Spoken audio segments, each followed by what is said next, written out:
దేవుడా, ఓ మంచి దేవుడా, అడగకుండానే రెండు సార్లు మూడు సార్లు చెరువులు అలుగులేటంత వర్షంనిచ్చినావు.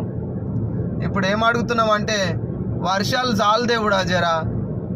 ఇప్పుడు కోతలున్నాయి, వరి కోతలున్నాయి.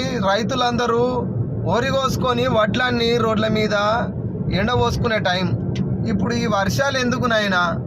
మాకు ఈ వర్షాలు చాలు. చెరువులు నిండిపోయినాయి, ఫుల్గా ఉన్నాయి.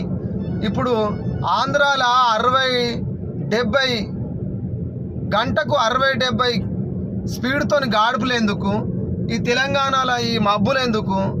ఈ వర్షాలు ఎందుకు? ఈ తుఫాన్లు ఎందుకు? సాలనైనా జర వర్షాలు ఆపు దేవుడా, ప్లీజ్ వర్షాలు ఆపు. రైతులందరూ ఇప్పుడు నష్టపోతారు. జర వర్షాలు ఆపు. అప్పుడేమో అడగకుండానే కొట్టించినావు గంతగానం వానలు. ఇప్పుడేమో మేము అడుగుతున్నాం వర్షాలు చాలు. డిస్టర్బెన్స్ అయిపోతుంది, వ్యాపారాలు జరుగుతలేవు, రైతులందరూ టెన్షన్ పడుతున్నారు. ఇప్పుడు వరులు కోతకొచ్చినాయి. ఈ చెడగొట్టే వానలు ఆపునైనా జర చాలు, వర్షాలు జర చాలునైనా ప్లీజ్.